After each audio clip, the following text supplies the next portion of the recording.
Here's a real life case study of a married couple who came to one of our events and decided to become clients, Mike and Deanna. Now, they're not really Mike and Deanna. We've changed their names for client privacy, of course, but we have Mike at age 62, Deanna at age 60.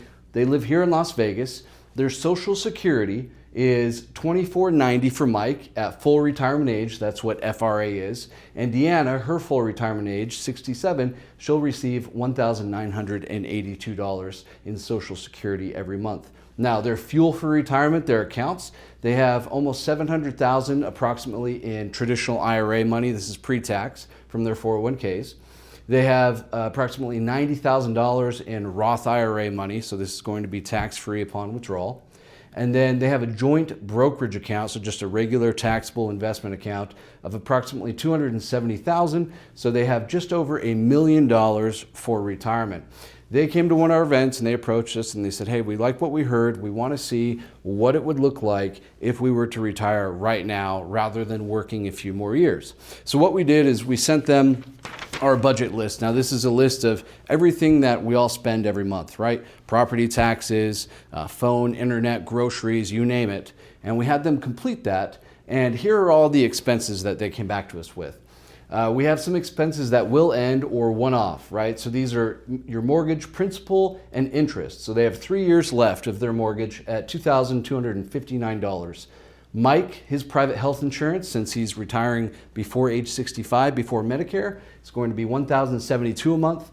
And Deanna, a little bit more expensive for females, until age 65, she's going to be spending $1,598 per month. Now, they do desire to have a kitchen renovation, approximately $65,000, as well as furnace and air conditioning, $19,000. They each want 2 new vehicles throughout the rest of retirement. Every 10 years is when they purchase a new vehicle for each one of them. So 2 each at $50,000. We just put that in there as the budget. We have travel and vacation in retirement, $10,000 per year for 12 years while they're young and healthy and full of energy. And then those are all the will end or one-off expenses. So you want to separate those from your ongoing expenses. Their ongoing expenses are $3,901 per month. These are things like home insurance, property tax, groceries, clothing, shoes, personal care, utilities, phone, so many different things, home maintenance, right? Not necessarily major replacements, but actual home maintenance, right? Things like washer and dryer, water heater, those types of things that have a life to them, not major upgrades or renovations. The other numbers that we plug in is the cost of living adjustments for Social Security. You probably heard them referred to as COLA, cost of living adjustment. Now, it's a little bit higher than this on average, but we like to put 1% because Social Security continually has problems. Doesn't matter which administration is in office, it continually has problems. So I like to undershoot the amount of raises that my clients will receive. That way we know we're doing good conservative planning. I also like to plug in inflation. They will be spending more than $39.01 per month over the course of years, so we want to plug in inflation to that. Also, the return on their stocks and alternatives, we like to put 7%. Typically, the portfolios that we have do a little bit better than that, but we like to undershoot it just to be safe. And then their safe money is going to average 4% per year over the course of time. So those are the return assumptions and inflation and raises. Now, when we come over here, we say, okay, how do we invest them to where they won't run out of money? Well, we have what we call our all-weather portfolio. Now, why it's called all-weather is because this is something that produces reliable access to your cash in all market cycles. So even in 2008 or 2022, when the world seems like it's going to end, you'll have safe cash that you can access that wasn't impacted by the market. So we call it our all-weather portfolio. So the major risks that people have in retirement, doesn't matter which state you're in or at what age you're retiring, the major risks are sequence of returns risk. This is a massive one that I feel certain advisors typically don't address fully, or people that are doing it themselves. So sequence of returns risk is the risk that you take when you withdraw from your investments during down markets, right? So you're selling at a loss or you're pulling money while your investments are down in value, and they'll never be able to recover from that once you sell at a loss or sell while it's down. The way we set up the portfolio is you'll never have to do that because we have some money that is free and clear of market loss on that. So sequence of returns risk. Liquidity risk is another big one. Sometimes people put all their money in let's say, an annuity, for example. And the issue there is you're giving up liquidity in exchange for safety, right? So if you do have a massive kitchen renovation or maybe a big emergency, you can't really pull a lot of money out of those without taking a pretty good slap on the wrist for penalties or surrender charges. Another thing that we look at is inflation risk, right? Just because they're spending this per month doesn't mean that they'll always spend that per month. It's going to go up, pretty much guaranteed. So we want to make sure we have investments in a portfolio that can take care of inflation. Also, longevity risk, right? People are living longer and longer. So what do we do if we live past what we think we're going to live past, right? We want to make sure there's money left or there's gas on the fuel gauge when we get near the end of our destination, as well as taxation risk. Taxes are low right now, but what about 5, 10, 15, 20 years from now? Will it eat into our retirement nest egg? So how we account for all of those risks is, again, what we call the all-weather portfolio. Now, I have my notes here just so I don't miss any of the advantages and disadvantages, but we like to see a good portion of someone's portfolio in the stock market. Now, this isn't just the broad stock market like a Vanguard S&P 500 index fund where you take the good with the bad. This is curated stocks for two different categories. One is growth.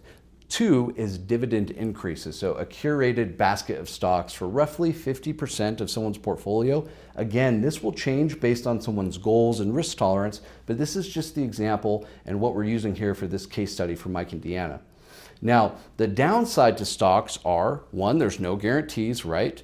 There's no guaranteed income, and you could lose your principal, right, if you sell at a loss. So it goes up and down, but over the course of time, stocks tend to do very, very well. They outpace inflation, and there is no withdrawal charges or illiquid type of stuff in here. If you need 20 grand or 65 grand for a kitchen renovation, you can have that, right? So you have liquidity, you have inflation fighting power, but the downside to having that is, one, no guaranteed income and no guaranteed safety of principal, so you can lose. So to offset the weaknesses or disadvantages of the stocks, we have our safe money. In this case, we did 35% of the overall, for Mike and Deanna, their overall portfolio, 35% went into safe money. Now, the advantages of safe money are, one, you cannot lose. So when the market goes down, these do not go down at all. They stay still, or in some cases, they even go up. The other nice thing about them is when stocks do go down, we eliminate sequence of returns risk. That is completely gone because we don't have you withdraw from your stocks during 2008 or 2022. We have you withdraw from your safe money. The other benefit to these is they can provide guaranteed income if structured in that sense. So you can get guaranteed income, guaranteed protection of principal, and the best part about this is, in most cases, no fee whatsoever. No fee to the company, no fee for the underlying investments, no fee to me, right? No fee whatsoever, which offsets the other fees in these other two slices of the pie. Now, the disadvantages of safe money are partial illiquidity, right? If you put 100,000 in, you can't really just get 100,000 out the very next month, right? You can get some, but in exchange for safety, you give up partial liquidity. So liquidity risk, we eliminate that by not putting all your money into something like that to where you can still access some money for major expenses or emergencies as they come along. Also, another disadvantage of safe money is sometimes it does not always keep up with the pace of inflation, right? If you're completely taking losses off the table, you have to take on some other risk. And in this case, inflation risk can creep into this, which again is why we don't want all your money in this. The idea is to avoid extreme ideologies and have your money spread out. So that's safe money. This completely eliminates sequence of returns risk. The stock market that we have completely eliminates liquidity risk and inflation risk. And finally, we have alts, which is short for alternatives. Now, alternatives, the upside to them is you have higher growth potential, okay? And a lot of times they are uncorrelated, meaning disconnected from the movement of the stock market. So when the stock market's down, sometimes these are flat or even up, or maybe they're not down as much. So you get some uncorrelation there from the stock market. Now, the disadvantages of alternatives is, one, partial illiquidity, and two, you're going to pay higher fees for higher potential return. And so when we take a look at alternatives, is they do make sense in a lot of portfolios, but again, only for a piece of the overall pie. So when we take a look at overall cost to invest or overall fees, when you have 35% of your portfolio where you're paying little to nothing, and then you have your stocks over here and your alts over here with higher expenses, it averages out to typically less than 1% all in. When we talk about longevity risk, this is the risk of living longer than what you thought you would live, right? You're spending too much because you think you're going to pass at 80, but you end up living till 90. So this is where in your safe money, we have a slice of guaranteed income. Think of it as like a private or personal pension. That's going to pay you no matter what. You could live till age 120. That's going to pay you until your final breath. So that helps take care of longevity risk. Now, taxation risk is a tough one. Taxes have been low for quite some time, last several decades, historically low when we look at the past 100 years of federal taxes. So the way we can reduce or eliminate taxation risk is a few different methods. One, we could do Roth conversions, right? We can convert the $700,000, just pay the taxes now and get them done with, pay them at these low rates over the course of the next several years. Or we can just spend less than our portfolio is producing and say, hey, we know we'll have a pretty good chunk of change throughout the course of retirement. If taxes increase, we'll have some room to pay those higher taxes and still be able to have our living expenses. So there's several ways we can do that. In this case, we're doing both. We're doing some conversions, and then we have some balance left over, which is what I want to talk about here. So we like to plug in, unless someone tells us otherwise, a life expectancy of around age 90. And we like to see people passing away with money in their accounts, and here's why. So in year 2054, in this case, Mike age 90, Deanna age 88. Mike passes away, Deanna has another 2 years. Deanna she'll have $728,000 in her portfolio, in her all-weather portfolio. Now, this is in today's dollars adjusted for inflation. So actual dollars in that year, she'll have much more than that, but what it can purchase will be about what $728,000 could purchase today. So that's where this number comes from. That's what that asterisk is. But here's some things that we need to consider. What about long-term care? That's what LTC is. Long-term care is easily 6 figures a year for several years. So do you have a solution for that, whether it's long-term care insurance or are you going to self-insure? So this is why when I have clients where we have several $100,000 left over when they pass, I say, you really have to pretend that's not there because there's going to be hidden things that come up. 7 out of 10 of us will need some form of long-term care, those of us who reach age 65. So 7 out of 10 of us who reach age 65 in the United States will need some form of long-term care. Typically, long-term care lasts around 36 months. So 3 years is the typical timeline that people need some form of care. And a skilled nursing facility, again, in today's dollars in 2026 is over $100,000 per year. So it's not cheap by any means. Also, taxation risk, like we talked about.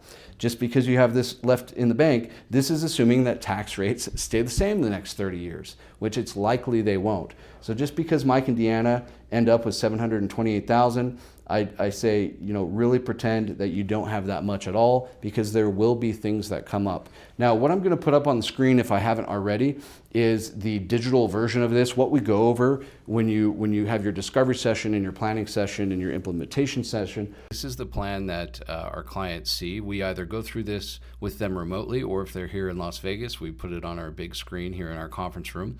But this is essentially their retirement roadmap. This blue line is the balance. It shows their balance throughout the years, right? Starting with a little over $1 million in their early 60s, and here's their life expectancy on this axis over here. So all these little events show, the start of their private health insurance, mortgage, Deanna's retirement, etc., new vehicle purchases, and how that impacts their account. Down here, we have an inventory of all the accounts, their income, and then their expenses, which we can add to, take away from, play different scenarios out.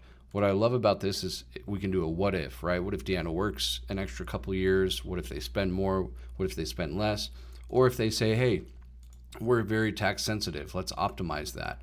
Okay, so we take a look at tax strategy, and we've already optimized their plan as much as it pretty much can be, but if we just hit optimize and say we want to pay the lowest lifetime taxes, do a quick review of everything. Okay, so we found another $1,600 in total lifetime savings. So definitely not a needle mover by any means, but it took a look at 51 different scenarios, and here's how we could do that, etc. So pretty nice. Clients really love this because it gives them really a view into the future to say, are we good? Can we retire? Can we live the lifestyle that we want, right? And so we update this every time we meet with them. This is a living, breathing thing that they'll have for the duration of their retirement. So this is just a summary of a case study of Mike, Indiana, age 62 and 60, retiring with roughly $1 million in the state of Nevada, and how much they can spend each month and what they'll end up with over the course of time, and how we protect them from all these common risks. So if this is something that you might be interested in yourself to start discovering, click the link in the video description below, and we'll be able to speak with you from there.